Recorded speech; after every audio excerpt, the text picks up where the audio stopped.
6:51. Now, if you thought China's Xi Jinping was one of the world's most powerful people, he's just got even more powerful today after the country's most senior general, Zhang Youshi, was placed under investigation for suspected serious violations of discipline and law. Accused, it seems, of leaking nuclear secrets to the Americans. Now, Xi takes charge of the military himself. What does it mean for the future of Taiwan and of the Chinese People's Liberation Army? Let's talk now to Peter Mattis, author of Analysing the Chinese Military and former editor of Chinese Brief. Peter, thank you very much for talking to us tonight. This is clearly a big power move by Xi. How much was General Zhang a threat to him? First, thank you very much for having me, Andrew. On whether or not he was a threat to Xi Jinping, I think you have to say that Xi Jinping is a paranoid dictator, and he survived by perpetually suspecting his colleagues of undermining him. But Zhang was important because he was what counts for smart and professional inside the PLA. He was one of the last surviving veterans at the top of the command structure. He was sort of politically and sort of family-wise very connected into the system. So it wasn't just that he was professional and competent, it's that he had the political chops to make things stick. And I don't think that you could see him as someone who was challenging Xi Jinping for authority over the party, for running China.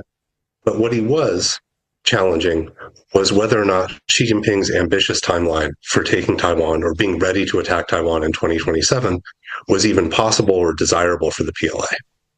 It's never a good thing for a military system when a dictator takes charge personally over the heads of the generals. I'm thinking the famous example being Stalin over the Red Army in the 1920s and 30s. Do you think this is bad news for the PLA? In one sense, I think there's another example that you should think about, which is Adolf Hitler and the Wehrmacht. But it is that Zhang Youshi was trying to slow down and make sure that modernization was sort of deliberate, effective, and he actually had some of Xi Jinping's 2027 goals explicitly laid out in an essay last fall as something that the PLA could achieve in 2035. So I think he was one of those barriers to a kind of professional expertise. And anyone who's coming up in the PLA now is somebody who knows what the expectations are and knows what the consequences of not meeting those expectations.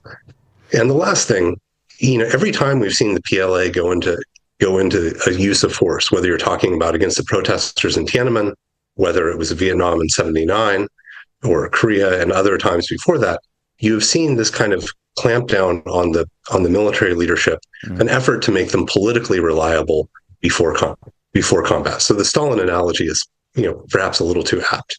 There has been chatter online about a possible coup against Xi. From what you say, I suspect you don't agree with that, or you don't rate it very much. But what about the future of Taiwan? Is that changed at all by what's happened? Nothing has changed in many respects, right? The Chinese Communist Party is still in power. It still rejects the status quo, which is fundamentally an autonomous Taiwan or an autonomous Republic of China. Xi Jinping has been explicit about the goals of national rejuvenation. And I think we should look at how Xi Jinping has behaved. He hasn't just purged the party, purged the PLA, purged the bureaucracy because he says, oh, I need to be in charge. It has been for the purpose of achieving China's the party's national goals, achieving the original mission of national rejuvenation. So when I see this, I look at something that makes the risk of war perhaps a little more likely because there's less professionalism, there's less sort of advice.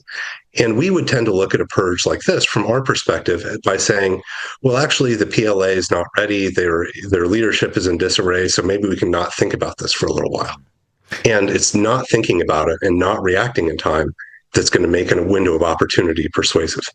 Peter, a mildly unsettling analysis of what's just happened. Thank you very much indeed for that.